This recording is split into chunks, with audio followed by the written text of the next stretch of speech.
Hello and welcome to On the Other Hoof. You join us ahead of yet another action-packed weekend. We had plenty of action last week. If that was good enough for you, we've got exactly the same again here. We've got listed action courtesy of Newmarket. The super sprint at Newbury that Tiggy Wiggy was emphatic in last year. We also got jumps racing from Market Rasen, and we're also going to throw in some Irish action as well over at the Curragh, where Mecca's Angel finally gets her ground after a long and patient wait by Connections. And also we have the Irish Oaks, where Curragh looks to build on her Ribblesdale victory in a Group 1 and a classic for David Watchman. Wayne Lorden taking the ride this time instead of Ryan Moore, who is currently sidelined. Joining me this evening to go through all of that action is Adam Webb. Good evening, sir. Good evening.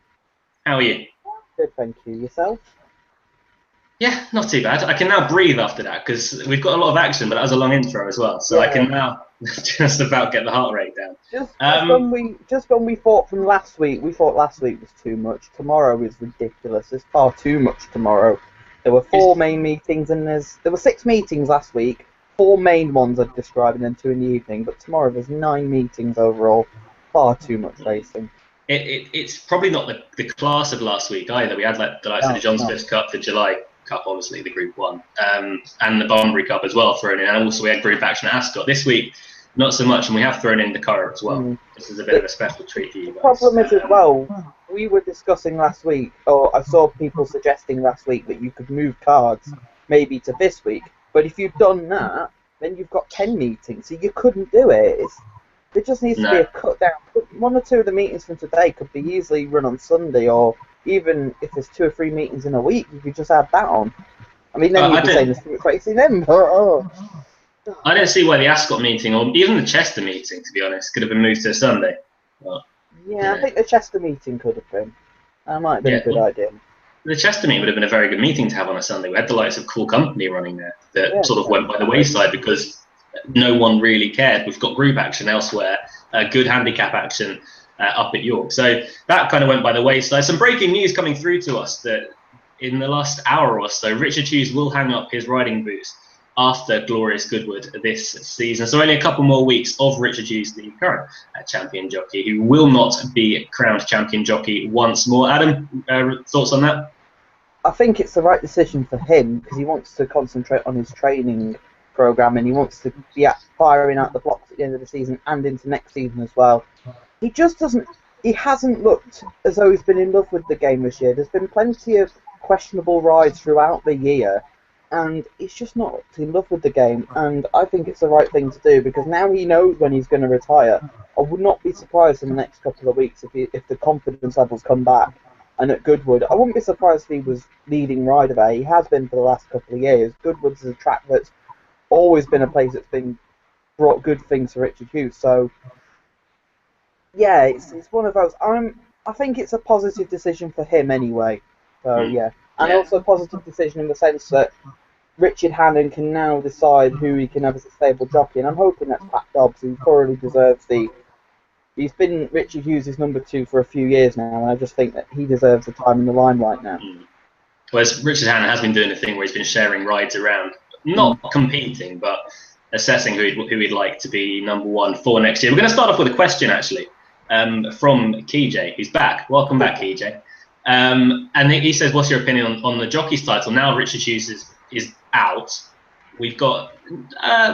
I don't know whether it's fair to call it a wide open market because going through the prices now, Sylvester de Sousa is now 4 to 9 shot. Richard Hughes was 6 to 1. Obviously, that's not going to be happening. You can get 19 to 1 on Betfair though. That's a good one. If you think the Lazarus recovery, then yeah, but no. that would be interesting. Paul Hannigan is 9 to 1 along with James Doyle, 12 to 1 then for William Buick, 14 to 1 for Ryan Moore, who is currently sidelined and will be for the next month or so. 28 to 1 for Graham Lee, 66 to 1 Adam Kirby, 66 to 1 Philip Macon, who's in fantastic form at the moment, and that is your list. For me, Sylvester de Sousa would be the main pick. We've just had him riding a winner over at Pontefract with Your Artist on Fire. He rode a treble the other day. He's been in fantastic form. If he can keep that up, he's going to take some catching. He's now also the overall leader as well. Yeah, he is, but the problem is he was ruling himself out the other day. It's like none of these jockeys want to win the title. Although I was reading about earlier that what these jockeys are saying, just ignore them, take it with a pinch of salt. At the moment, I'd probably say de Sousa's your likely winner, but if he's saying that he's not going to be going for it, you think I'd fashion a case for somebody like James Doyle, who I think deserves a jockey's championship, and in the form he's been in recently, I wouldn't be surprised if he could easily gain up the ground, and if D'Souza's going to sideline himself, not in that way, you know what I mean. But he's not gonna sit on the sidelines and let others take it, but he's pushing it away. Maybe he doesn't want to think about it. I can understand that, but him saying that Jockey's Championship is not my main priority, which I think it should be for every jockey out there. But James Doyle would be my idea of some value. I also said to you off air, William Buick you could fashion the case for as well, but away from the favourite, I think James Doyle would be hopefully your likely winner. So yeah. Well, it'll be a bit of a smack in the face to the powers that be. They put up a extra prize money for being champion jockey this year. Everyone's coming out going, I don't really care, to be honest. Well, it's probably, I think it stems down to the fact that when they rearranged this Jockeys Championship, I don't think many of the jockeys were actually questioned about it from what I've been reading about it. So I think the jockeys are kind of putting two fingers up to it.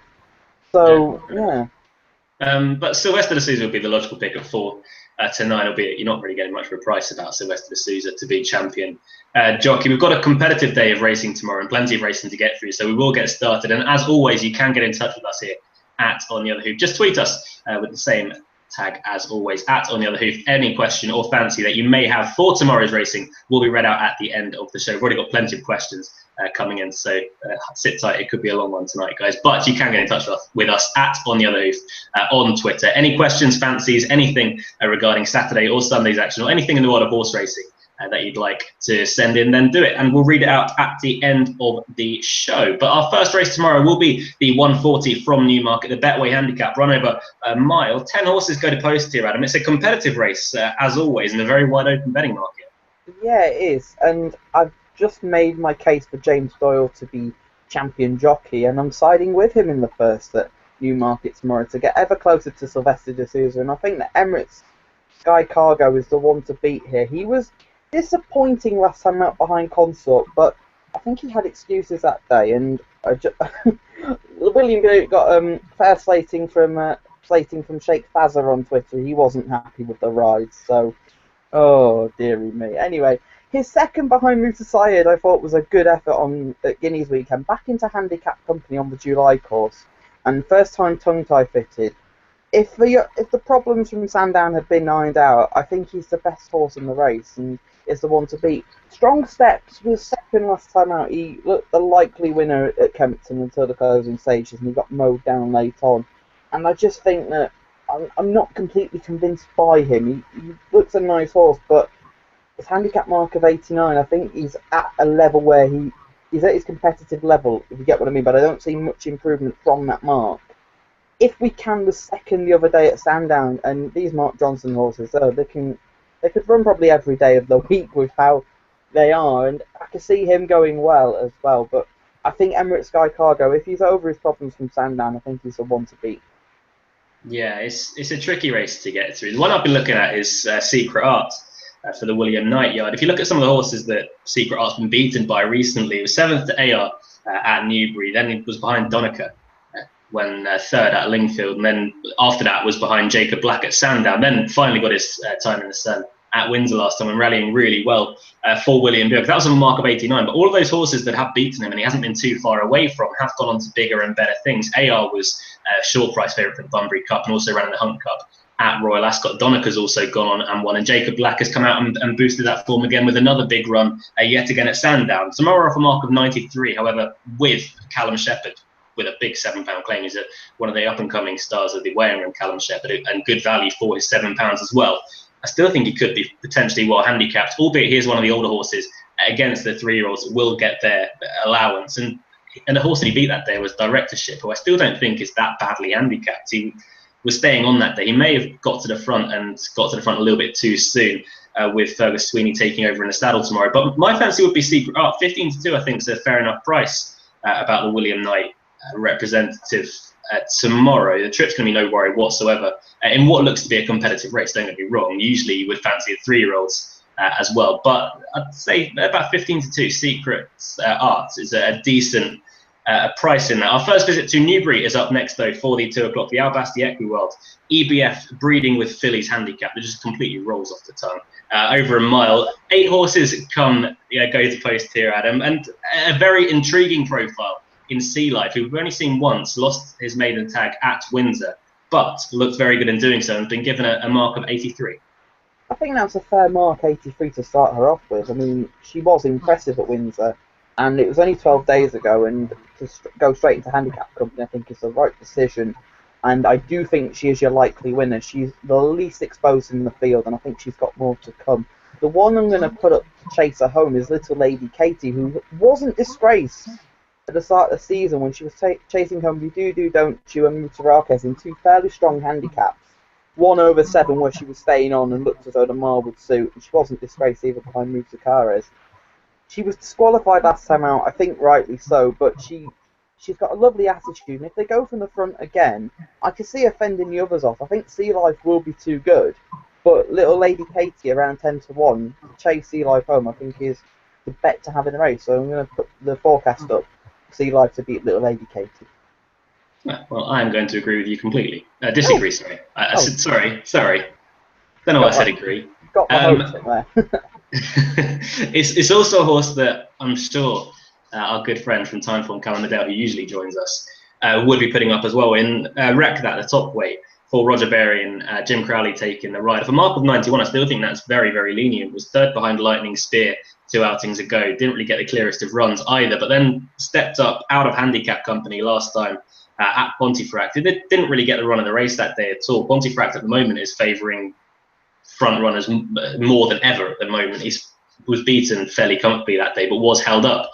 It's just very hard to make ground at Pontefract, which would put a bit of a doubt in my mind about the form of that race. I'd stay back, stepping back into handicap company. 91 is still a fairly workable mark for Rekdar, who is still ran pretty well behind Lightning Spear, who, as we know, has gone on and run well in the Group 2 just last week. So I think that form's fairly solid coming into this kind of race, albeit off top weight. Sea Life's an interesting one, as you mentioned, Adam. 83, it could be a very lenient mark. It could be a fairly harsh mark. We don't know until we get to see a bit more of Sea Life, but it's definitely bred for it. And with a yard that are pretty much in form, and it's coming down from a crest of a wave, I think, the William Haggis yard, but they're still in decent enough form at the moment. It'll be interesting to see how good Sea Life is. But as terms for a bet tomorrow, I'd say the 5 to 1 about Rekdar would be the way to go for me. Back to Newmarket, however, 42.15. Apologies if we're rushing through this as well, because we do have a lot of racing to cover. It's probably going to be the quickest that we go through races ever, Adam, with this. Yeah.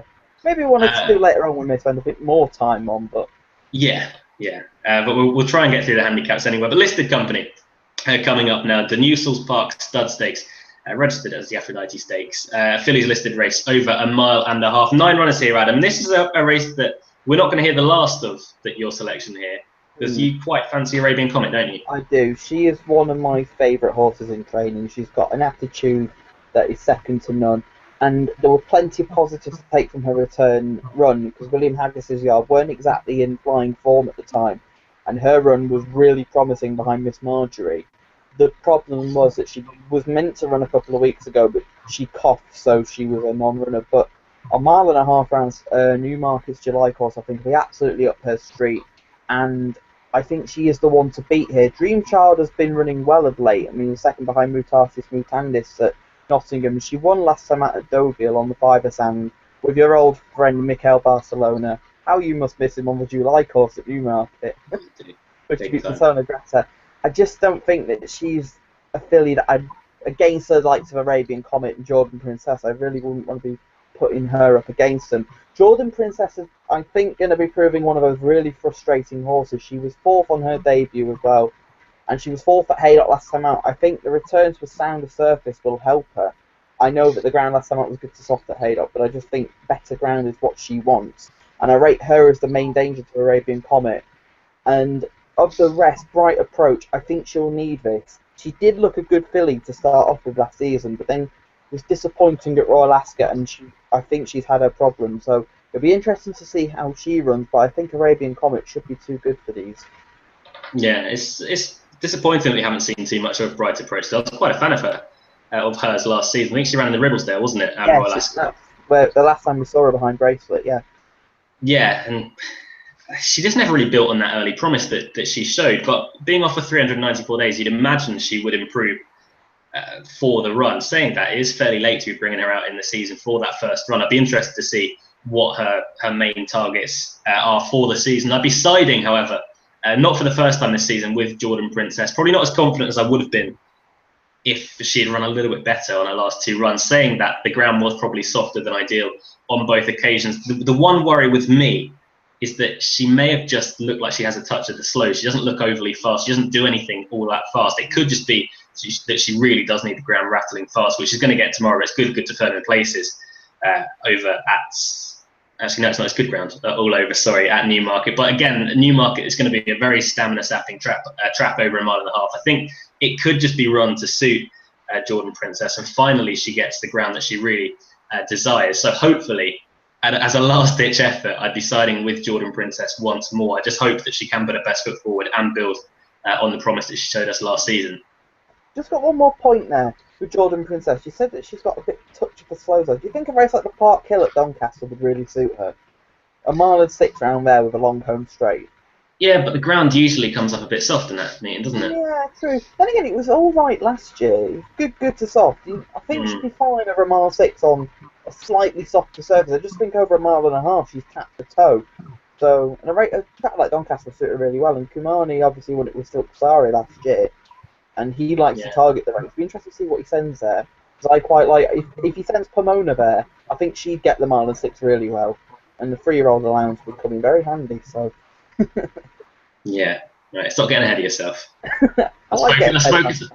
Let's focus on the present right now. This is where we're going to be at the moment. And it's Newbury that we're going to be focusing on next for the 235, the JLT Stakes, registered as a Steventon Stakes, over a mile and 2 furlongs. An extra 6 yards on top of that. 8 runners go to post here, Adam, and it features probably a more exciting horse in the 3-year-old division with Consort. So we haven't seen a great deal of this season, but ran pretty well at Royal Ascot, I thought, for a very inexperienced horse. Yeah, I think he is the one to beat here, even with his price being as short as it is. I mean, he was impressive first time out in the Heron Stakes when he beat the likes of White Lake, who were in behind. White Lake is obviously quite disappointed.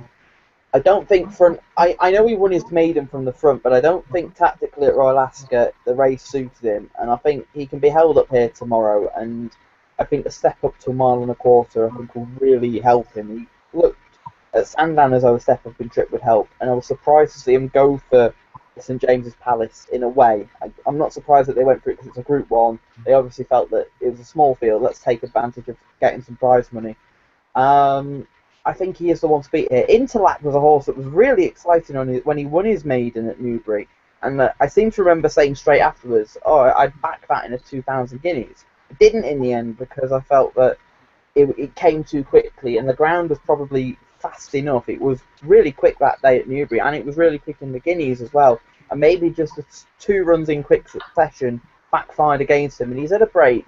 I think the step up in trip will really help him, but I don't think he'll be in Consort's class yet. I think he'd be a horse more for next year. Firefighting's having his 150th run of the season, and he ran well last week at York, but I just think now he can't really run in handicaps because his rating's 111 and most handicaps go up to 0 to 110, so he needs his mark to come down to get back into handicaps. But he'll run his race, and of the rest I don't really see many of them being good enough. Tullius will probably run well, but he wants the ground, still he wants off the ground, so he'll be one more for the autumn. The rest of them, Big Baz, Hail the Hero, they just look like handicappers that are here for, they're just here for a run and maybe to pick up some prize money. So Consort should win this. Interlac is a nice horse, but for next year, Consort wins this. So.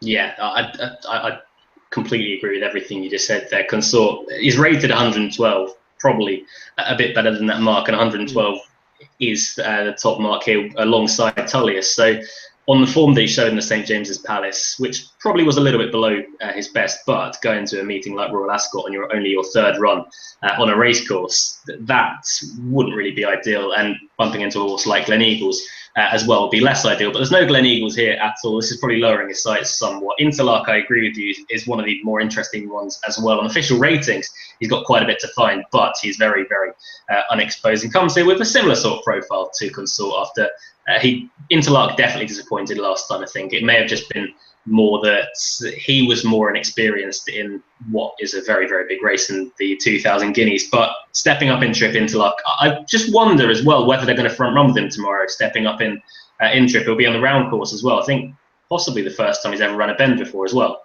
which would be interesting to see. So I just wonder if they would try and restrain him and see how he would take to that, because when he won his maiden at Newbury over a mile, he was very headstrong the whole way.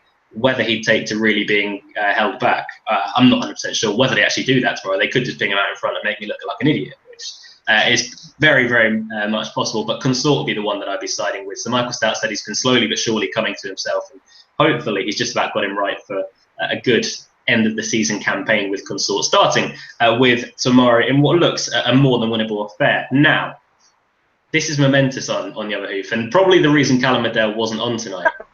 He's made up some excuse about covering some meeting for time form. He might not even work for. We don't know. The 2:55 at Market Rasen. We've got jumping back on the other hoof for the summer hurdle. The summer plate is coming later on as well. But the Betfred TV summer hurdle, a listed handicap over 2 miles and that elusive 148 yards. 17 runners here, Adam. A very full field and a pretty good field as well, with the likes of Roman Flight Commission, Court Minstrel heading the weights. We've also got some improving types with Buckwheat Regulation. Grand Maestro could probably be entered into that cane as well. And also the horse that seems to thrive in the summer, Laudatory, for Nicky Henderson and Nico de Boinville. A competitive race here, and it's not a bad one, is it, for a summer jumps race? No. I mean, I was saying off air, I've been saying for a few weeks now that I've been a bit fed up of summer jumping. Even though I am National Hunt, I'd say I'm more of a National Hunt fan than the flat. It's been getting a bit ridiculous, the amount of summer jumping there's been. I've noticed it more this year. But these two races, this and the summer plate, are both really good renewals of the racer, so I'm not complaining now. It would have been if it had been awful renewals, but this race is really interesting. I mean, Buckwheat's your favourite, and he was impressive last time out at Aintree. He's also got form with a very useful horse called Days of Heaven, who's trained by Nicky Henderson, and he's been laid out for this race. But I actually fancy his stablemate, Commissioned. I know he's gone up a fair amount in the handicap, but he won so easily at Cartmel last time out. He beat Roman Flight, and Court Minstrel was in behind that day. Mikey Ennis claims 5 again, and I can make a really strong case for him again. He's I wouldn't say he's particularly the best handicap horse in the world. He's running effectively off 147 with Mike Ennis's claim. So effectively he's running off a £12 higher mark than he did when he won at Cartmel. I just think he's, again, a horse that could, with the cheap pieces on again, I can see him going very close tomorrow off that mark. Hurricane Hollow, Dan Skelton is one of my favourite trainers at the moment. His strike rate is just unbelievable.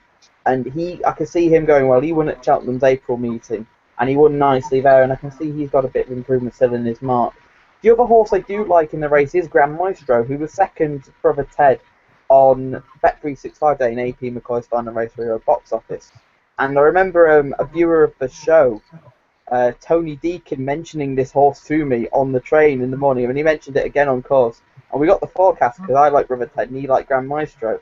So I'm hoping that he's going to be back in Grand Maestro tomorrow. I think he's got a fair chance. He's not been out of form on the flat either, and I think this has just all been prepped towards this, and he's got a very shrewd trainer, His Royal Highness Sir Dr. Richard Newland, KBE, training him, so I can see him going well, but there are others at bigger prices I wouldn't put you off. Roman Flight likes good ground, and at 20-1 I could see him running into the frame. Hammersley Lake, I'm going to mention, he's a horse that went up in Trip. I don't think coming back in Trip will suit him. Better ground will, but I just think he wants 2.5. And quite a few have mentioned Kai. I'm going to have to mention him. Tongue-tied first time with David Pipe. He could be very interesting. He's not a horse that I personally back, but it wouldn't shock me if he won. Nor would it shock me if Court Minstrel came back to form. Off a mark that I think he could win off, but he's a big price. The likely winner for me is the top weight commissioned. Grand Maestro for a place I wouldn't put you off. I was going to mention about Kai as well. It's interesting with the owners. They've had some very good success over the years with David Pipe, with the likes of Salu Flo, Ballynagore, more recent success as well. It's interesting that they've switched Kai from Donald McCain's to David Pipe's, and they've chucked the tongue tie on. It'd be interesting to see if that stable switch does work. There's one that I'm surprised you haven't mentioned, because you mentioned most of them, that I really quite fancy. Right down at the bottom of the weights, just sneaking in off a mark of 126 is Regulation for Neil King, who's been in very good form on the flat off a mark of 93, was 5th at Epsom. I think it was on Derby Day. It was definitely on Derby meeting behind Grazzi. Then returns with a facile success in the conditional jockeys race at Uttoxeter, in albeit a very weak race and one he should have been winning, but he did so in very, very a good fashion. Off a weight of 10 stone, he's a huge horse. He's not going to feel anything on his back, and Trevor Whelan takes the ride, which, as an up-and-coming jockey, I know if Callum was here again, he'd be singing Trevor Whelan's praises along with Neil King's praises. But off a weight of 10 stone, he's absolutely thrown in here. Certain he's better than a mark of 126 would suggest. He's about 10 to 1, which I think is a fantastic price. So I agreed with you to an extent on commission. He's a horse that I've liked over the years, but he did himself no favours at all when bolting up at Cartmel last time. Has been suitably, absolutely killed in the weights for that. Mikey Ennis takes £5 off, which does make life a little bit easier, but he's not the kind of horse that I ever pictured carrying about top weight anyway. In a big handicap like this, he's not overly big. It could just be a little bit tough for him. Saying that, I do think Market Rasen will be his track. It's a tight track that would potentially benefit the flat sorts like Buckwheat, who, again, another very much improving sort for the John Ferguson stable and on jockey bookings and pretty much everything about tomorrow. Aidan Coleman in the saddle would be first string for John Ferguson. Of the rest, it looks fairly competitive for the rest. I do really fancy Regulation. He'll be my main bet of the race. I thought Surf and Turf was an interesting one, switching back to hurdles, but I couldn't really get overly excited about the rest, to be honest. Regulation 10 to 1, I really do think is a fantastic price, and I'd be interested in commission, but I want a bit of a drift on him personally. Around the 8 to 1 mark, I don't think so. I think it's a fair price. He's that price because Buckwheat's in, and Buckwheat makes the market basically. Because when you looked earlier in the week, John Ferguson had 5 horses entered, and 4 of them were at the top of the market. So I'm surprised you didn't mention the halation form boost with Regulation. No, we'll leave that. What I say is I'd rather back Regulation at about 9, 10 to 1 than commissioned at 7. I understand that, yeah. I just think Regulation is absolutely thrown in on that. I think he's going to be a pretty decent hurdler for Neil King to go to war with in the coming months. But back to the flat now over at Newbury for the 310. The Albasti Equiworld Hackwood Stakes, a Group 3 over 6 furlongs and an extra 8 yards. Everything's got a few yards chucked on it, with 6 runners going to post, and a competitive race here, Adam. Watchable has been a bit disappointing. Went off, I think, near enough favourite. It may have even gone off favourite for the Wokingham at Royal Ascot. Ayless won a group race last time out with the Chip Chase up at Newcastle. It's a competitive race. A few nearly horses in this, with the likes of Portamento. Divine at one point looked as if she was going to be very good. Watchable could probably fall under that category, as well as Music Comedy and Ayless. This race, when I looked at it, just made me go, oh, it's not a good Group 3 in my opinion. Portamento won a handicap last time out, and he's got to step up on that. And he's not at the price I'd be willing to take him on. He's a horse that he looks as though he could progress, but at the same time there are horses in here that are proven at this level, and I'd rather be with them. Ayless, I think, is the one to beat. He beat Matmu last time out, and Matmu's a horse that I particularly rate. He's a very decent horse, a very decent sprinter, and I think that run last time out signified he's coming back to himself, and I think he is the one to beat here. Watchable was proven consistent. He did go off favourite for the Wokingham. He was 5th behind Interception. He was 5th last time out in that race behind Ayless, and I could rate him as the main danger chasing him home. Traffburn, for a 1 to 10 winner of his maiden. I know he technically won a maiden last year at Newbury, but he was disqualified, and it raised a few eyebrows that he was running in a maiden last time. But for a 1 to 10 shot, he didn't win like one. And I think the trip, I'm not particularly sure. I think he's better at 5 personally. And the other 2, Musical Comedy, will only run if the ground is suitable. Well, God knows what that ground is, because he runs on practically everything. Divine threatened to be a decent filly, but just hasn't gone on with that. I think Ayless is the one to beat here. I'd see Watchable chasing him home, but it's a race that I'm not going to touch for betting purposes. I really don't like it. No, I'd be inclined to agree with you on that. I'd side with you on Ayless as well. I was impressed with the way he went about it last time. He didn't win by all that far. But it was a decent enough affair. Danzino has come out and boosted that form quite substantially in the July Cup last week. But it's not a race I can really get overly excited about. Watchable, I don't really rate that highly, albeit getting £4 from Airless will make life much easier. Divine is a horse that I had on my mind a while ago as one that could potentially be an improver through the handicaps coming up this season. But mark of 98, she hasn't really been that effective so far. She was disappointing, I thought, at York last time out, and I don't really see any reason why she get competitive here. She hasn't really gone on and franked what she showed at Windsor earlier on in the season. Strathburn, I find it very, very hard to try and get involved with Strathburn, and I've never really been a Portamento fan, so it's more by process of elimination more than anything that I'd side with ALS. As Adam mentioned, it's really not a race that I'd be having too much of a bet in. It's not really one that I want to waste too much time talking about. It's a competitive affair for watching purposes, but for betting purposes, I wouldn't really be getting too involved in it. I would side with ALS if forced, but again, it's not really a race that I would get too heavily invested in. However, a competitive race coming up that we have to cover, or two that we have to cover, because we'll be on to the super sprint very shortly. But the 3:30 at Market Rasen brings about the Betfred Summer Play, a listed handicap chase over 2 miles 5 and 89 yards. It's a Gimme is in the race once more, who won this last year under a fantastic ride from Adrian McCoy. No AP this year, but on these shores for the first time tomorrow, we do get to see the combination of JP McManus and Barry Geraghty that we will be seeing quite a bit more throughout this season. They had a winner today with Trina Kayla over in Ireland, and this bandwagon seems to be gaining a little bit of speed behind them, Adam, with JP McManus and Barry Geraghty. I think it's going to be a very successful operation. Geraghty with McManus and O'Neill. I think O'Neill will be the main trainer that he'll ride for with the JP horses. And I make this point to you because of O'Neill's bad season last year, not because of him, it was because there was a bug in the yard. I think there are some very well handicapped horses for John Joe O'Neill, and it'll be, I think normally people say wait for February, March because he's aiming towards the festival, but I wouldn't be surprised in October, November if he came out the blocks firing. Now it's a Gimme I wouldn't describe as a particularly well handicapped horse. He won this off a £11 lower mark last year, but I can still see him being very competitive in this, and I can see him running a good race. But there's two I like in the race. The first one, and the likely winner for me, my day will be depending a lot on fillies and mares tomorrow, it seems. But Pumped Up Kicks has really improved on her last two starts. She absolutely bolted up at Cheltenham April meeting in the mare's final chase. She won as though she had about 3 stone in hand. It was just so impressive the way she won. And she, similarly at Warwick last time out, she jumped the 5 fences down the side of her course like an old hand. And even though this is a big field, 16 runners, I can see her handling this race with no problem. And a mark of 1:32, I think she's still effectively well ahead of her mark still.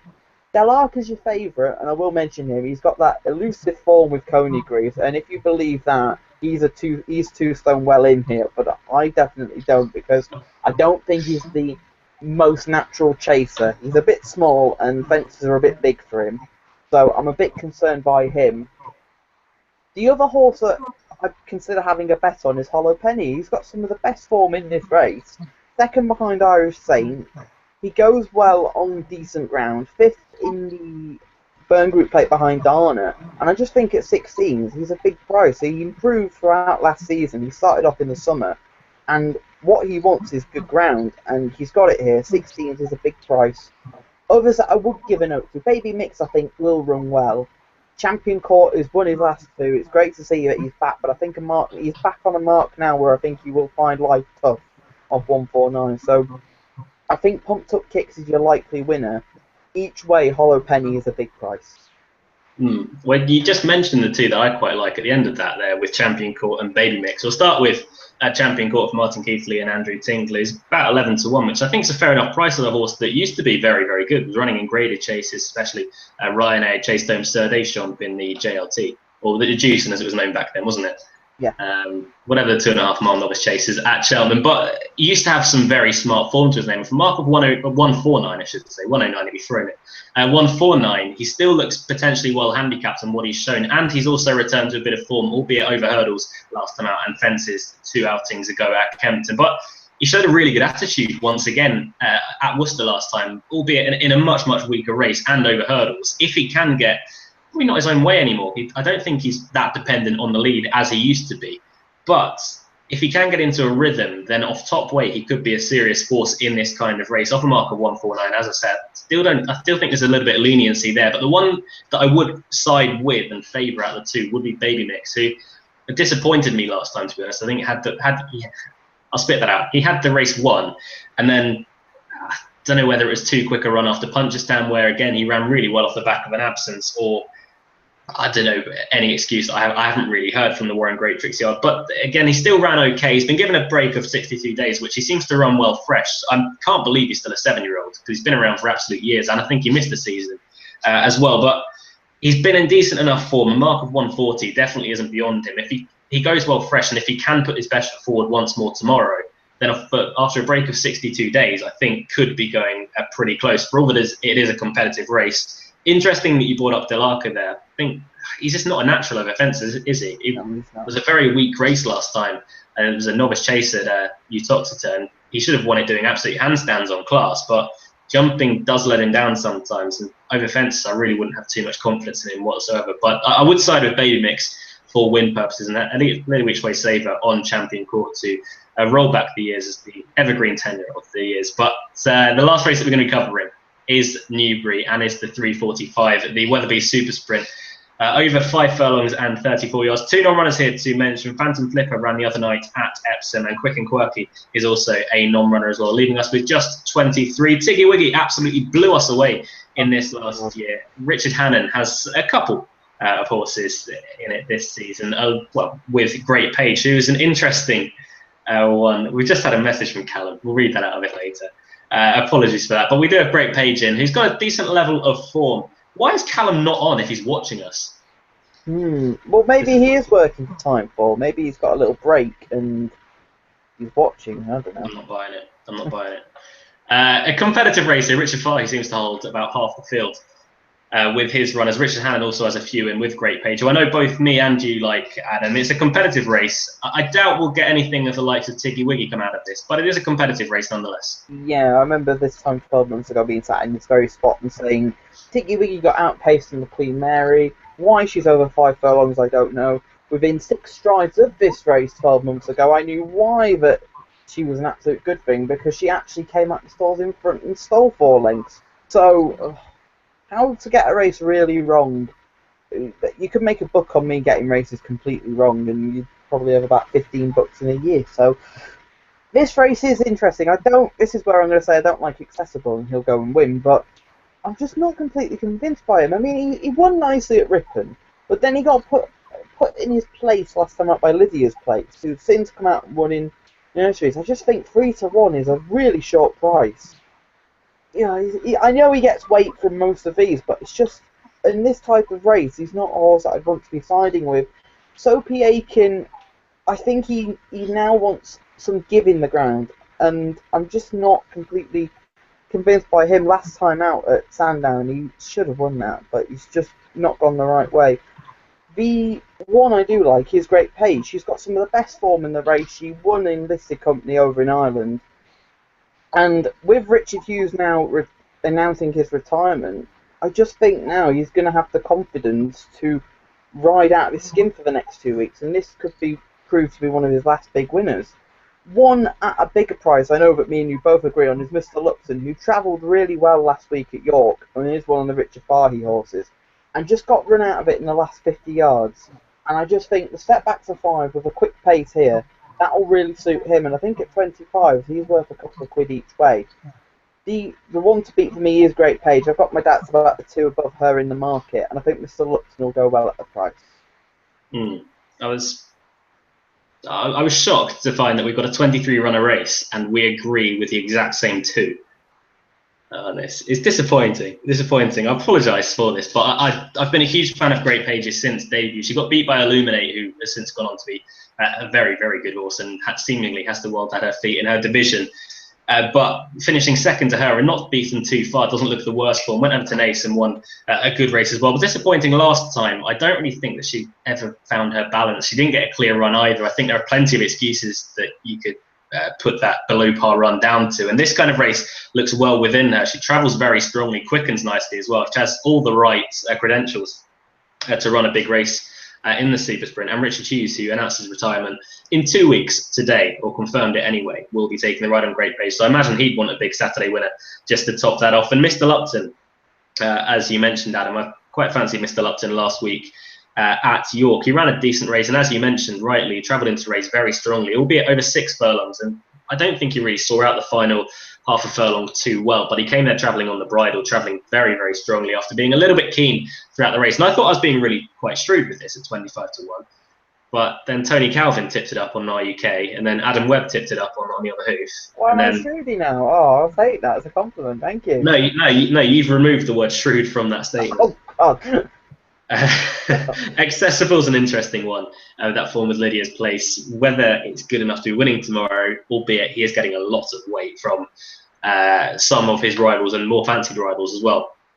Tomorrow is interesting. Sorry, apologies for that laugh. I'll read it out in a second. We've got a tweet in via Callum Medell from that. But Great Page would be my idea of the winner, Mr. Lupton, for each way purposes. I'll quickly read out a tweet or two. We've got plenty of tweets to get through tonight as well. Callum Medell has tweeted in saying, "I'm not watching. Accessible is a good thing in the sprint now." As I was talking down his chances, Callum tweets that saying he's a good thing. Oh, that's his nap then. We'll just put that as his nap then. So yeah. Yeah. Thanks for not watching, Callum. Arse. And then Phil Dinsdale replies saying, "Get on the show and shut us up, mate."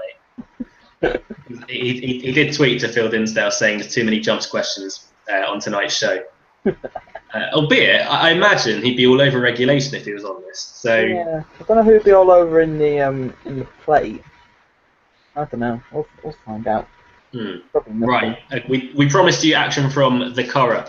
We've got 2 races to cover. The Sapphire Stakes will be the first one, a Group 2 over 5 furlongs. And really, this race, for me anyway, revolves all around Mecca's Angel, who was wickedly impressive in Longchamp last time out. There was slight doubts about whether she actually broke track record that day. Apparently she didn't, but the French don't really know if she did or not. But it is a competitive race. We've got the likes of Movie Star, who's Adam's old friend, Stepper Point, who returned to a bit of form last time out when hampered at Sandown behind Wadi, and Monsieur Joe, who's been running as well as ever, including over in Ireland as well for the Paul Midgley yard. Joseph O'Brien takes the ride on Monsieur Joe. But as mentioned, finally Mecca's Angel is going to get some give in the ground. Whether it's as much as she really wants is another thing, but she looks as if she should be winning this, really, doesn't she? Good to yielding's absolutely fine for her. You could do this preview in 3 words. Mecca's Angel wins. I could not believe she was 6 to 4 earlier. That is a huge price against sprinters. They're good sprinters, but they're not in her class. And good to yielding. The ground's perfect for her. All the conditions are right. I could just see her blitzing these from the front, and she could win this by a good few lengths. I think it's the distance market that'll be of most interest. Monsieur Joe, I think, would be the likely one to chase her home. He's been running really well of late and ran a really good race last time out behind Outdo. Oh, Outdo. Oh, what a horse he is. In the City War Stakes last week. Stepper Point, he was withdrawn from that race. He showed more last time at Sandown, but I've still got my question marks over him. I want to see him prove himself. Movie Star, I think the ground has slightly gone against him. I think he wants top of the ground to be at his best. I think Edward Lynham can get a big race win out of him. I'm not sure where it will be, but if it's a trainer that's going to get a big sprint win, it will be him. Victor Del Mar is a horse I like, but I just think this grade is too much for her. And Windfire, who was given a controversial ride last time out, I think she'll run her race, but I just think Mecca's Angel's going to be far too good for this spot. And anything above even money is a good price.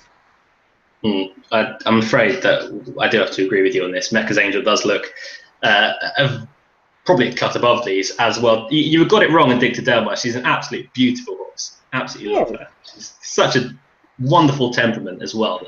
She's just a little cut below this. Interestingly, they put a tongue tie on first time on Dicta Delmar because I know she's got a few breathing problems. So they've finally succumbed. I don't know if they've given her a breathing operation in the past, since moving to the Tom Hogan yard, but tongue-tied first time is interesting because I know that she has had a few breathing issues along the way, but Mecca's Angel would be your idea of the winner here. Finally, some give in the ground. Whether we get a few non-runners in this race tomorrow as well, that remains to be seen, but Windfire would be my idea of the horse to follow Mecca's Angel home. The next race we're going to cover over in Ireland at the Curragh, and the final race we're going to be covering there as well is the 550, the Darley Irish Oaks Fillies Group 1 and Classic as well. Over a mile and a half. 10 horses go to post here, Adam, and really this race, for me anyway, I'm very biased in this, in the fact that I absolutely adore her, revolves all around Curvy. Yeah, I've got 3 words for you. Together, forever, wins. No, I'm joking. God no. I'm just impressed. I'm just impressed he didn't call it Forever Together. Oh, thanks. No, not you, him. Yeah, no, yeah, all right. Curvy, she has improved leaps and bounds this season, and her win in the Ribblesdale, I will still question the rider. I more gave Pomona a hefty whack on the way past. She was the rightful winner, but it, for me, wasn't the best of rides. I mean, you can win races by riding cleaner, if you get what I mean. But I think that the ground shouldn't really be an issue for her, and she probably is the one to beat. The main danger for me is Words. Words was impressive on her debut last year, and then on return this year, I thought she was impressive again. She showed a really good turn of foot to win at Naas, and no, it was at Cork, I beg your pardon. And if she improves from that, I think she is a hard filly to train. I think she'd rate as the main danger. Jack Naylor, I'm not convinced a mile and a half is her trip. I know it was a quick turnout at Epsom, but I just think a mile and a quarter would be more her trip. It should be more of a Nassau filly, or maybe something later on down the line over a mile and a quarter. Qualify probably won't run. Gretchen's a horse I think will improve over with a bit more time on her back. Should be a horse for next year. And Speedy Boarding likewise as well, although she fully merits her place here. She was impressive last time out at Newbury. The rest of them, Kissed by Angels, I know she's out of the Lily Langtry. I'm not convinced a mile and a half will really suit her. Stellar Glow finally won last time out, but I don't think she'll be good enough here. I haven't even mentioned Covert Love. I don't think she'll be good enough here, but I can see her making a mark in other group races further down the year. I think the likely winner will be Curvy. Words, for me, is the biggest danger to her, though. I completely agree with Curvy. I've been fairly vocal about her for quite a while. I was delighted she got supplemented for the Ribblesdale, and I think she was, if she had avoided trouble, which was impossible because she was very much boxed in, she'd have only won by further, beating Placecock in what looked to be a pretty decent Ribblesdale. For me, I just think that she's head and shoulders the best 3-year-old filly over a mile and a half this season. She's getting better with every single run. I couldn't find any reason why she would get beat tomorrow. Qualify, unfortunately, it's looking like Qualify won't run on account of the ground. The one that I'd be most wary of, probably for chasing Curvy home, would be Covert Love, who is a horse that Callum, when I was at York, pointed her out to me, and she looked absolutely stunning in the parade. I'm going to have to give more credit to Callum for that, because he did choose out Covert Love from, I think it's Great Lease, when she lost her maiden, but she went out and won a listed race at Newcastle last time, which was an evening listed race, so that could be a bit of a worry. No comment. No That's comment. an inside joke on that one. Inside joke. But Covert Love won very nicely last time out. The step up to a mile and a half wasn't inconvenience whatsoever. Interesting, Pat Smullen's taken a ride. Very good jockey booking as well. She's just a little bit short for me now. She was 10-1 earlier on in the week when the declarations first came out. About 13-2, 7-1 now. It's getting a little bit short for me on a horse that hasn't really proved herself at this level, for all that I do think that she will. As far as backing her goes, I think that price would be a little bit short now. I do think Curvy is outstanding value, though, at 9-4. I backed her at 3-1 earlier on in the week, and I still can't believe that she's anywhere near 9-4 now. I thought she'd be about 6-4, 7-4 in this race, if I'm being quite honest. And I had this discussion at length with Callum as well, and he completely agreed with me. But 9-4 about Curvy, I think, is one of the best prices that you'll get tomorrow, if not best prices of the month. I really do rate Curvy a great deal. Words is an interesting horse, but she'd have to show a little bit more for me. She's very inexperienced, coming in against the likes of Curvy, who has as much experience as you want, and Jack Naylor as well, who again has been tested at the top level. But to conclude, I do think Curvy is an absolute stone-bonking certainty in the Irish Oaks tomorrow. Not to decorate it too much. Right, question time. Your last chance to get any questions in to on the Other Hoof tonight. Just tweet us at On the Other Hoof with any questions, fancies, or whatever you want to send in about the world of horse racing, and we'll read them out at the end of the show. Right, question flip. I don't think Kai was the first question in this evening. He wasn't. I've got price wise. I've got to do price wise then. Firefighting, God knows why. Joe the Vita in the summer hurdle, Howard Tiff in the super sprint, and speedy boarding in the Irish Oaks. They're all prize twice tomorrow. The first question came from Jackie Kingdom, actually. It did. Jackie says, I trust there'll be a look at the 5:30 at Cartmel. And I know why. Chile Miss yeah. comes, and I think she wins that, personally. I think she ran really well last time out over course and distance, and I know it's been Jackie, I'm a good friend of Jackie's, and I know that it was a dream to have a runner at Cartmel, and if she could have a winner, that would be the cherry on the cake, or, in this instance, the cherry on the sticky toffee pudding that they'll be winning. If every winner at Cartmel gets a sticky toffee pudding. So, I've heard good things about the sticky toffee pudding at Cartmel, actually, courtesy of Gareth Topham. Oh, that's good. I hope Chili Miss can win that. It is competitive, but a mark of 108, I can see I think she'd rate about a 120, Billy, maybe a bit higher than that even. She's a decent horse, so yeah, I'd like to see her win.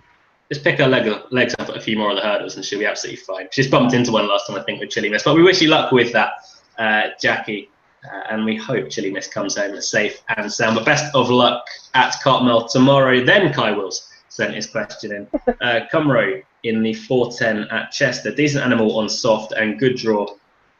Thoughts? And translated, it means Welshman. Thanks, Kai. Ah, that's what it means, right. He's an interesting horse. Yeah. It's one going in the right direction anyway, isn't he? Yeah, I'm just looking at the race. You have got racing history in the race as well, and he looks a well-handicapped horse. So it's between the 3-year-olds for me. You're also, Nancy from Nairobi's in, visored first time. She's drawn all right as well. Not round Chester. Fair She's enough. not a Chester horse at all. Racing history was impressive last time out, and if he can progress from that, he's a clear one to beat. But Cumro, even at 5, that is a fair each-way prize for three places, and he's won round Chester already this season. He beat Sir Isaac Newton in the maidens, so he can easily go well again. If racing history disappoints, then he'll be the one that will pick up the pieces. Yeah, it's a very interesting race nonetheless. Cumro would go there with a winning chance, but as you say, racing history would be the one slight worry in the field anyway. Kai Wills then sends in another question. Winner held his own at Group 1 level, and then an emoji of flexing a muscle. Consort wins. Interesting. Yeah, I agree. Consort wins that tomorrow. Good luck if you're on. Kai Lee Armstrong has responded to our question, or more debate really, a very mini debate at the start of the show anyway, about tomorrow. He says 9 meetings is a total joke. You can look at this from a few angles. You can look at this from the angle that it's not fair to the punter that there's so much racing on and the stuff that's bound to be missed. You could look at it that you can't physically keep up unless you've got 7 screens in front of you. Under exaggeration, I know, but you can't keep up with all the racing live, and you have to donate more time of yours to look at it later. You could look at it from the angle that the smaller guys get chances, with the likes of Chester. You get some of the smaller jockeys, some of the up-and-coming jockeys getting a ride they wouldn't get necessarily if there wasn't so many big meetings around. And some of the bigger guys in the sport were away at, say, Newbury or Newmarket or elsewhere. You could look at it from many different angles. You're not going to keep everyone happy. We've learned that in every walk of life. But from my point of view, 9 does seem a little bit excessive. Oh, it's really excessive. It feels more like a bank holiday, if you know what I mean. I understand on bank holidays where you're going to have lots of meetings because it's a Monday that you've got off and you're going to have loads of meetings. But I think there's another argument coming up that some of these meetings should be put onto Sunday. I think that is a question that's put in. So I'm not going to talk about that. I'll wait till that question's asked and then I'll give an opinion there. So. Yeah, I completely agree with the Sunday argument, by the way. Really do agree with that. Why can't we just have one good meeting mixed over to Sunday? Ireland do it. Why can't we? It would make a lot of sense in my eyes. Phil Dinsdale has sent in 2. He's had 2 bets tomorrow. Ooh. 2 bets. One of my favourite tweets to read out on the show is this one. We got a very Irish orientated to start with. We've got Cruden in the 340 at the Curragh, Dark Alliance in the 415 at the Curragh, Medburn Cutler in the 455 at Newbury, Sheriff of Norton in the 355 at Ripon, Brave Helios in the 5 o'clock at Cartmel, and Surf and Turf in the 255 at Market Rasen. Best of luck with your lucky 63. And he's also sent another one in. that I will get to in a second because I forgot to favourite it. KJ will be our next question. Then he says, "It's good to be back. Welcome back from your brief suspension. Does Jack Naylor get a mile and a half? How strong is the super sprint to your right? And who wins the jockey's title, which we've already touched on at the head of the show? Does Jack Naylor get a mile and a half, Adam?" Not for me. I think she's more a mile and a quarter filly. The super sprint, I don't think it is especially a stronger race. A couple at the top that would make it strong, but in overall depth, I wouldn't say it's very much. And jockey's title, James Doyle, without Sylvester Sousa. Jack Naylor, whether she stays is, I don't know. I wouldn't have a strong opinion on it, to be honest. Kirby beats her anyway. I found Phil's lucky 15 that he's put on for tomorrow.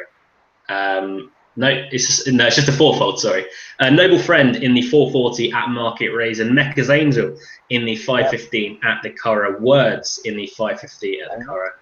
Sorry, buddy. And Sea Life in the 2 o'clock at Newbury. Best of luck with your fourfold and your lucky 63 earlier on in the afternoon. Nick Palfrey says Jack Naylor might get 12 furlongs, but she's outclassed anyway. There we go. I'd probably that would probably be the best answer that I could give, to be honest. I do think she does stay. I don't think that's really a problem. I just think there's better horses than her in the race, with the likes of Words, with the likes of Kirby, with the likes of Covert Love. But it'll be interesting to see it tomorrow. KJ, and again, the answer is Sunday. No reason you can't get the same crowds and non-TV terrestrial meetings. That being. It's interesting. It depends how much racecourses are getting paid to stage the meetings on Saturday, because I know I was talking about it with, I think, Richard Hoyles last week, and he said if you gave a race course, say, just plucking random things like 20 grand to host a meeting on Sunday, whereas you give them 5 on a Saturday, you know that they're going to get the people coming through the gates on Saturday, so they're going to accept that. But if you give them 20 grand for Sunday and you're still going to get people through the gates, then it could be down to that. It's a tricky subject and something that does need to be debated at length. There is 2 days I know in this country where we have Sunday racing. 1,000 Guineas Day at Newmarket and the Greatwood Day at Cheltenham, and they're both well attended. That's the thing. That's the thing. Attended. It is a Sunday. It's a day off. People, if you put a race meeting on, racegoers will go. The only thing I can hold against it, and this is from personal experience, public transport on a Sunday can be a bit of a nightmare. If you're trying to get somewhere early and the first train leaves on a Saturday at 6 a.m. Not that I'd be getting up at 6 a.m. to go, but the first train on a Sunday leaves at 9, and you've got to be at the course for a fairly early time. It can be a bit of a push, and also coming home as well, you've got to get earlier trains, and there's less of them as well. So that is a problem, but you can still have racing on a Sunday, and good racing at that. So. Yeah, that's a fair point. That's a fair point indeed. But Boxing Day, you still get huge crowds going on Boxing Day, and public transport is an absolute nightmare. So it's something that we should really debate in a completely different video, because it's a very interesting subject. But we're gonna do our own 5-minute forum, wasn't it? We were gonna do. Yeah, that's the idea was we were gonna ask the viewers questions. We're not advertising it yet. We don't send anything yet, but. We'll sort it out. We'll sort it out at a later date. Back to questions for the time being, though. Jermaine, the goat chaser, one of our resident goats. The 7:55 at Haydock Park, a race of the day. Okay. Get as much money as you can on Bix.